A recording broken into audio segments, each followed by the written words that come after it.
வணக்கம் நண்பர்களே. இந்த உலகத்தில் யாரையும் ஈர்க்க வேண்டுமென்றால் என்ன தேவை என்று நீங்கள் நினைக்கிறீர்கள்? அழகு தேவையா? பணம் தேவையா? பெரிய படிப்பு தேவையா? இவை எல்லாம் இருக்கலாம், ஆனால் அவை அடிப்படையல்ல. ஒரு முக்கியமான திறன் இருக்கிறது. அது இருந்தால் நீங்கள் எந்த இடத்திலும் நுழைந்தாலும் மக்கள் உங்களை கவனிப்பார்கள். அது என்ன தெரியுமா? பேச்சால் மயக்கும் திறன். வரலாற்றை பார்த்தால் சாதாரண மனிதர்களே உலகத்தை மாற்றியிருக்கிறார்கள். அவர்கள் கையில் இருந்த மிகப்பெரிய ஆயுதம் வார்த்தைகள். ஒரு மனிதனை உயரத்திற்கு கொண்டு செல்லவும் அதே மனிதனை கீழே தள்ளவும் காரணம் பேச்சுதான். நீங்கள் எவ்வளவு அறிவாளியாக இருந்தாலும் அந்த அறிவை தெளிவாகவும் தாக்கத்தோடும் சொல்ல முடியாவிட்டால் அது பயன்படுத்தப்படாத செல்வம் போலத்தான் இருக்கும்.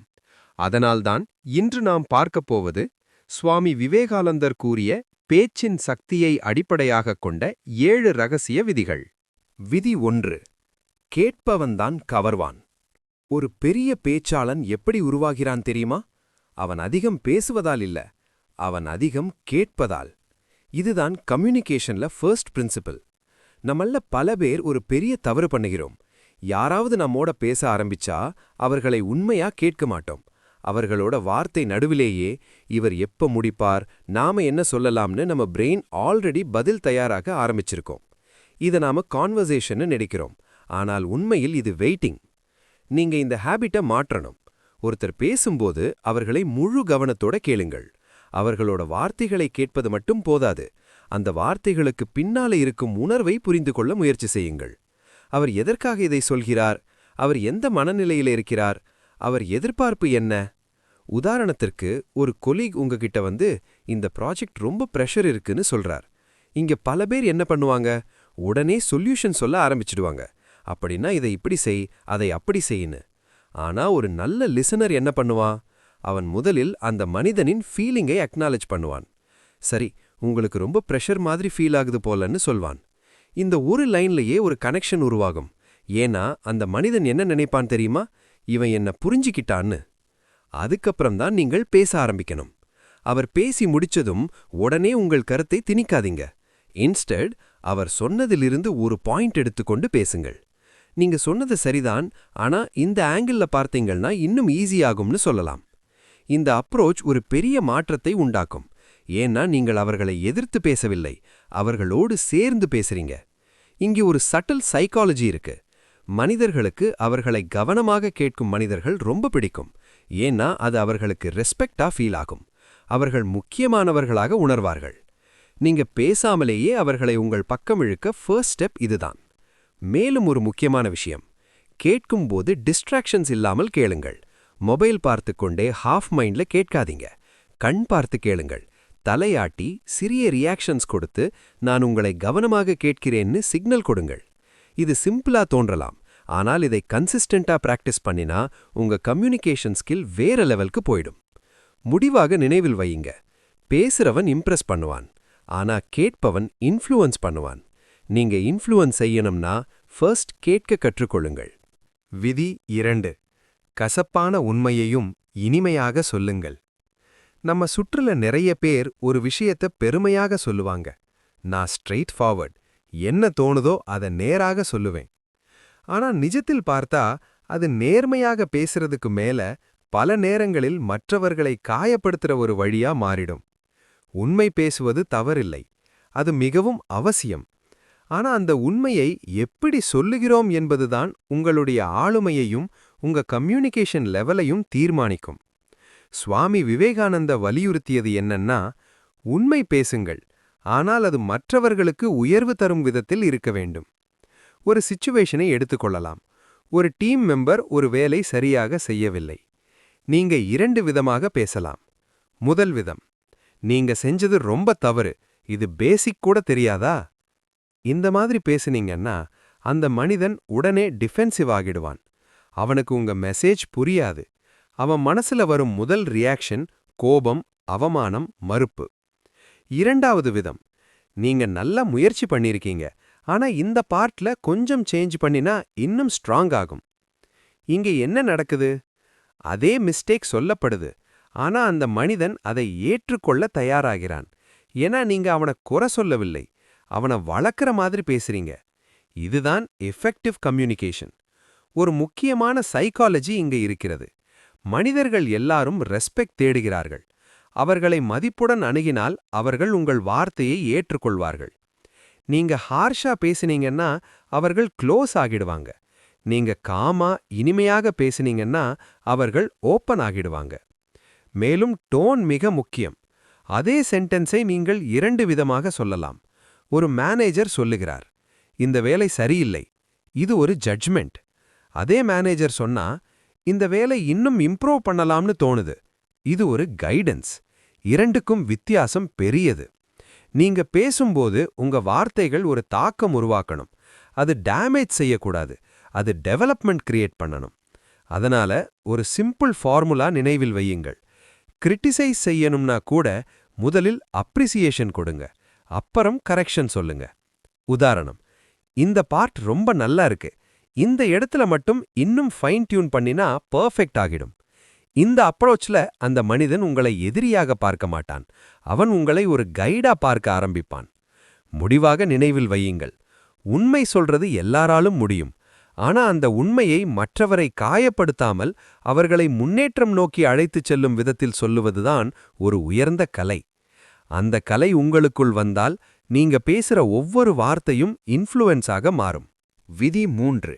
இடம் தெரிஞ்சு பேசு. பேச்சு நல்லா இருக்கணும்னா வார்த்தைகள் மட்டும் போதாது. அது எப்போது, எங்கே, யாரிடம் பேசப்படுகிறது என்பதுதான் அதன் வெற்றியை முடிவு செய்கிறது. கார்ப்பரேட் உலகத்தில் ஒரு முக்கியமான விதி இருக்கிறது. சரியான விஷயத்தை தவறான நேரத்தில் சொன்னால் கூட அது தோல்விதான். நம்மள பல பேர் இந்த இடத்தில்தான் தவறு செய்கிறோம்.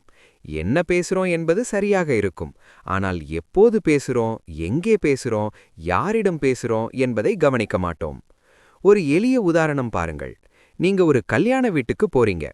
அங்க எல்லாரும் சந்தோஷமாக இருக்கிறார்கள். அந்த நேரத்தில் நீங்க ஒரு சீரியஸ் ப்ராப்ளம் பற்றி பேச ஆரம்பித்தால் என்ன ஆகும்? யாருக்கும் அது அக்செப்ட் ஆகாது. அதே மாதிரி ஒரு ஆஃபீஸ் மீட்டிங் நடக்குது, எல்லாரும் ஒரு முக்கியமான ப்ராஜெக்ட் பற்றி பேசிக்கிட்டு இருக்காங்க. அந்த நேரத்தில் நீங்கள் ஜோக் அடிக்க ஆரம்பித்தீங்கன்னா அது உங்க இமேஜை பாதிக்கும். இதிலிருந்து என்ன புரிகிறது? பேச்சு என்பது கண்டென்ட் மட்டுமில்ல, அது கான்டெக்ஸ்டும். சுவாமி விவேகானந்தர் அவர்களின் வாழ்க்கையிலும் இது தெளிவாக தெரியும். அவர் எங்கு பேசினார், யாரிடம் பேசினார், அந்த ஆடியன்ஸுக்கு ஏற்ற மாதிரிதான் தனது பேச்சை மாற்றினார். அதனால்தான் அவருடைய வார்த்தைகள் உலகம் முழுவதும் தாக்கம் ஏற்படுத்தியது. நீங்க பேச ஆரம்பிக்கிறதுக்கு முன்னாடி ஒரு நொடி நின்று யோசிக்க வேண்டும். உங்களுக்கே 3 கேள்விகள் கேளுங்கள். முதல், இது சரியான இடமா? இரண்டாவது, இது சரியான நேரமா? மூன்றாவது, இவர்கள் என்னை கேட்க தயாரா? இந்த 3க்கும் ஆம்னு பதில் வந்தா மட்டும் பேசுங்கள். இல்லைனா பேசாமல் இருப்பதுதான் புத்திசாலித்தனம். பல நேரங்களில் சைலன்ஸ் இட்செல்ஃப் ஒரு ஸ்ட்ராங் கம்யூனிகேஷன். ஒரு விஷயம் நினைவில் வையுங்க, தவறான இடத்தில் பேசுற சரியான வார்த்தைக்கும் மதிப்பு இருக்காது. அது கேட்கப்படாமலேயே மறைந்து போயிடும். நீங்க வைரத்தை எடுத்துக்கொண்டு ஒரு இரும்பு கடைக்காரன் கிட்ட காட்டினா அவன் அதன் வேல்யூவை புரிஞ்சிக்க மாட்டான். அதே வைரத்தை ஒரு வைர வியாபாரி கிட்ட காட்டினா அது அதன் உண்மையான மதிப்பை பெறும். அதே மாதிரிதான் உங்க வார்த்தைகளும். மேலும் இமோஷனல் டைமிங்கும் முக்கியம். ஒருவருக்கு ஆல்ரெடி ஸ்ட்ரெஸ் இருந்தால் அந்த நேரத்தில் நீங்கள் அவரை கிரிட்டிசைஸ் பண்ணினா அது பெரிய பிரச்சனையா மாறும். அதே விஷயத்தை காமான நேரத்தில் சொன்னீங்கன்னா அது ஸ்மூத்தாக அக்செப்ட் ஆகும். லீடர்ஷிப்ல இந்த ஸ்கில் ரொம்ப முக்கியம். ஒரு லீடர் என்ன பேசுறார் என்பதற்கு மேல எப்போது பேசுறார் என்பதுதான் டீமை இன்ஃப்ளூயன்ஸ் பண்ணும். முடிவாக நினைவில் வையுங்க, பேசுவது ஒரு திறன். ஆனா எப்போது பேச வேண்டும், எப்போது அமைதியாக இருக்க வேண்டும் என்பதுதான் அறிவு. சரியான நேரத்தில் சொன்ன ஒரு வார்த்தை வாழ்க்கையை மாற்றும். தவறான நேரத்தில் சொன்ன அதே வார்த்தை பிரச்சனையை உருவாக்கும். அதனால பேசுவதற்கு முன் யோசிக்கவும். அதுதான் உங்களை ஒரு சாதாரண பேச்சாளனிலிருந்து ஒரு தாக்கமுள்ள மனிதராக மாற்றும். விதி 4. குறைவாக பேசு, அதிகமாக தாக்கு. ஒரு மனிதன் எவ்வளவு பேசுறான் என்பதால அவன் பெரியவனாக மாட்டான். அவன் பேசுற வார்த்தைகளுக்கு எவ்வளவு எடை இருக்கு என்பதால தான் அவன் மதிப்பு தீர்மானிக்கப்படும். நம்ம சுற்றுல பார்க்கலாம், சிலர் தொடர்ந்து பேசிக்கிட்டே இருப்பாங்க. மீட்டிங்லவும் டிஸ்கஷன்லவும் கேஷுவல் டாக்லவும் இடைவெளி இல்லாமல் பேசுவார்கள். ஆரம்பத்தில் கேட்கலாம், ஆனால் சில நிமிடங்களில் மக்கள் என்ன நினைப்பார்கள் தெரியுமா? இவர் எப்ப முடிப்பார் என்று. இதுதான் ஓவர் பேசுறவங்க சந்திக்கும் பிரச்சனை. அதிகமாக பேசும்போது வார்த்தைகளின் மதிப்பு குறைந்து போகிறது. சுவாமி விவேகானந்தர் அவர்களின் அணுகுமுறை என்னன்னா, குறைவாக பேசுங்கள், ஆனால் ஒவ்வொரு வார்த்தையும் தாக்கம் உண்டாக்க வேண்டும். நீங்க 10 நிமிடம் பேசுறத விட சரியான நேரத்தில் சொன்ன 2 வரிகள்தான் மனிதர்களின் மனதில் நீண்ட நேரம் இருக்கும். இதுக்கு பின்னால ஒரு சிம்பிள் லாஜிக் இருக்கு. மனிதர்களுக்கு கிளாரிட்டி தான் முக்கியம், லெங்த் அல்ல. நீங்க அதிகமாக பேசும்போது முக்கியமான பாயிண்ட் டைல்யூட் ஆகிடும். ஆனா நீங்க சுருக்கமாக பேசுனீங்கன்னா அந்த பாயிண்ட் ஷார்ப்பாக இருக்கும். ஒரு லீடர் ஒரு மீட்டிங்ல பேசுறார் என்று நினைக்கலாம். ஒரு வழி, அவர் 15 நிமிடம் நீளமான எக்ஸ்பிளனேஷன் கொடுக்கிறார், பல விஷயங்கள் பேசுகிறார். முடிவில் என்ன சொல்ல வந்தார் என்பது குழப்பமாகிவிடும். மற்றொரு வழி, அவர் 2 நிமிடத்தில் தெளிவாக சொல்கிறார், இந்த ப்ராஜெக்ட்டுக்கு இந்த 3 விஷயங்கள் முக்கியம், இத ஃபோக்கஸ் பண்ணலாம். இங்கே யாருடைய பேச்சு நினைவில் இருக்கும்? தெளிவாகவும் சுருக்கமாகவும் பேசினவருடையது. இதனால்தான் சொல்லப்படுகிறது, பிரெவிட்டி இஸ் பவர். மேலும் குறைவாக பேசுறவங்களுக்கு ஒரு அட்வான்டேஜ் இருக்கு. அவர்கள் பேச ஆரம்பித்தவுடன் மக்கள் கவனமாக கேட்பார்கள். ஏன்னா அவர்கள் அன்னெசரியா பேச மாட்டார்கள் என்று தெரியும். அதனால் அவர்கள் வார்த்தைக்கு வெயிட் இருக்கும். நீங்க பேசும்போது ஒரு விஷயம் நினைவில் வையுங்க. ஒவ்வொரு வார்த்தையும் தேவையா? அது வேல்யூ ஆட் பண்ணுதா? இல்லையெனில் அதை சொல்ல வேண்டிய அவசியம் இருக்காது. இதுக்கு ஒரு சிம்பிள் டெக்னிக். பேசுவதற்கு முன் உங்களுடைய கருத்தை மனசுல சுருக்கி பாருங்கள். ஒரு வரியில் சொல்ல முடியுமா? 3 பாயிண்ட்ஸா பிரிக்க முடியுமா? இந்த பிராக்டிஸ் உங்களை கிளாரிட்டியுடன் பேச வைக்கும். மேலும் பாசஸை பயன்படுத்துங்கள். தொடர்ந்து பேசாமல் ஒரு முக்கியமான பாயிண்ட் சொன்ன பின் சிறிய இடைவெளி கொடுங்கள். அது உங்கள் வார்த்தைக்கு மேலும் தாக்கத்தை கூட்டும்.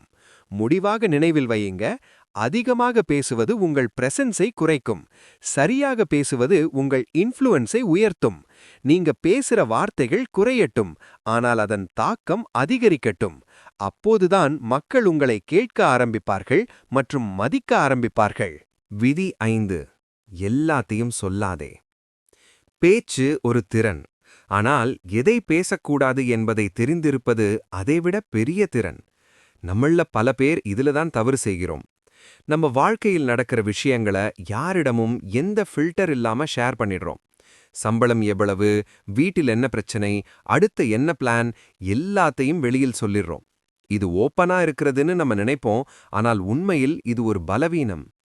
உங்க ரகசியம் உங்க கட்டுப்பாட்டுக்குள் இருந்தால்தான் அது பாதுகாப்பாக இருக்கும்.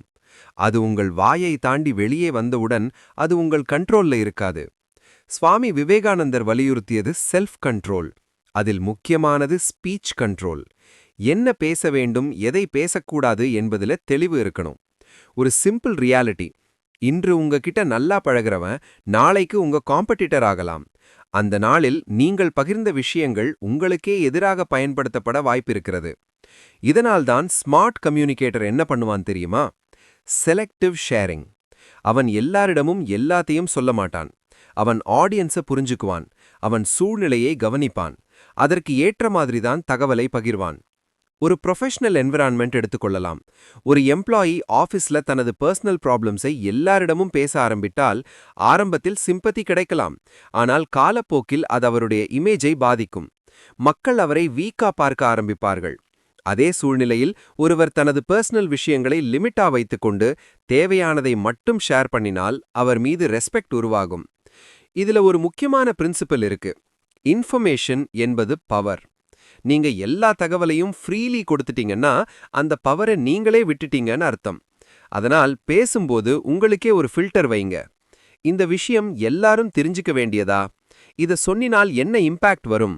இது என் இமேஜுக்கு வேல்யூ ஆட் பண்ணுமா? இந்த 3 கேள்விகளுக்கும் கிளியர் ஆன்சர் இருந்தால் மட்டும் ஷேர் பண்ணுங்க. மேலும் உங்க ஃபியூச்சர் பிளான்ஸ் பற்றி அதிகமாக பேசாதீங்க. நீங்க செய்ய போற விஷயத்தை குவையட்லி ஒர்க் பண்ணி ரிசல்ட் காட்டுங்கள். அது பேசும். முன்னாடியே எல்லாரிடமும் சொல்லிட்டு போனால் அது பிரஷராக மாறும் அல்லது அன்னெசரி அட்டென்ஷன் உருவாக்கும். ஒரு ஸ்ட்ராங் கம்யூனிகேட்டருக்கு ஒரு சட்டில் குவாலிட்டி இருக்கும். அவரிடம் ஒரு மிஸ்ட்ரி இருக்கும். அவர் எல்லாத்தையும் வெளிப்படையாக சொல்ல மாட்டார். அதனால் மக்கள் அவரை கவனிக்க ஆரம்பிப்பார்கள். முடிவாக நினைவில் வையுங்க, பேசுவது மட்டும் கம்யூனிகேஷன் இல்லை, பேசாமல் வைப்பதும் கம்யூனிகேஷன். நீங்க சொல்லாத சில விஷயங்கள் தான் உங்களை பாதுகாக்கும். அதனால உங்க வார்த்தைகளை மட்டுமில்ல, உங்க ரகசியங்களையும் பாதுகாத்துக் கொள்ளுங்கள். அதுவே உங்களை ஒரு சாதாரண மனிதனிலிருந்து ஒரு புத்திசாலியான கம்யூனிகேட்டராக மாற்றும். விதி 6. உடம்பும் பேசுது.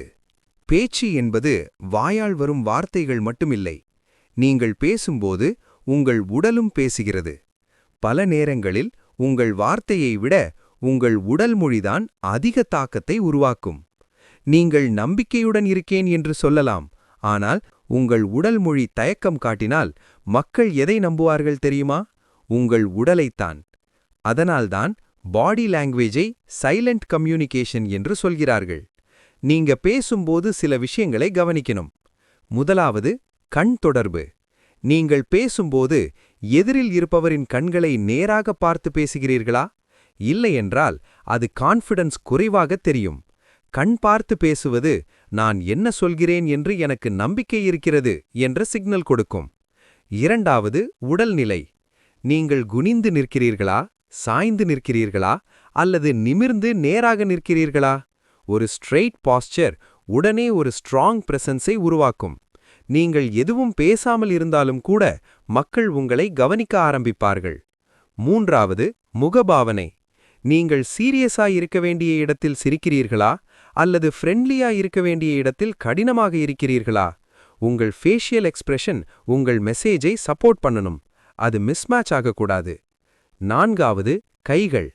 நீங்கள் பேசும்போது கைகளை பயன்படுத்துகிறீர்களா? இல்லையென்றால் அது ரிஜிடா தோன்றும். அளவாக ஹேண்ட் ஜெஸ்டர்ஸ் பயன்படுத்தினால் உங்கள் பேச்சு நேச்சுரலாவும் எங்கேஜிங்காவும் இருக்கும். சுவாமி விவேகானந்தா மேடையில் பேசும்போது அவருடைய பிரசன்ஸ் இட்செல்ஃப் ஒரு தாக்கத்தை உருவாக்கியது. அவர் பேச ஆரம்பிக்கிறதற்கு முன்பே அவருடைய உடல் மொழி ஆடியன்ஸை ஈர்த்தது. அதுதான் ரியல் கம்யூனிகேஷன் பவர். மேலும் ஒரு முக்கியமான விஷயம், கன்சிஸ்டன்சி. உங்கள் வார்த்தை என்ன சொல்கிறதோ உங்கள் உடல் அதே விஷயத்தை சப்போர்ட் பண்ணணும். நீங்கள் கான்ஃபிடென்ட்டா பேசிக்கிட்டு உடல் மொழியில் நர்வஸ்னஸை காட்டினீங்கன்னா உங்கள் மெசேஜ் வீக்கன் ஆகிடும். உதாரணமாக ஒரு இன்டர்வியூ சிச்சுவேஷனை எடுத்துக்கொள்ளலாம். ஒருவர் மிக நல்ல பதில் சொல்கிறார், ஆனால் அவர் கண் கான்டாக்ட் இல்லாமல் குனிந்து பேசுகிறார். மற்றொருவர் சாதாரண பதில் சொல்கிறார், ஆனால் அவர் கான்ஃபிடென்ட்டா ஸ்ட்ரெயிட் பாஸ்சர்ல ஐ கான்டாக்டுடன் பேசுகிறார். இருவரில் யாரை செலக்ட் பண்ணுவார்கள்? பெரும்பாலும் இரண்டாவது மனிதரை. ஏன்னா கம்யூனிகேஷன் என்பது கண்டென்ட் மட்டுமில்ல, பிரசன்டேஷன் கூட. இதனால் ஒரு சிம்பிள் ட்ரூத், நீங்கள் ஸ்ட்ராங்கா நிற்கிறீர்கள் என்றால் உங்கள் வார்த்தைக்கு டபுள் வேல்யூ கிடைக்கும். முடிவாக நினைவில் வையுங்க, உங்கள் உடல் மொழி உங்கள் பேச்சை ஐதர் உயர்த்தும் அல்லது அதை பலவீனப்படுத்தும்.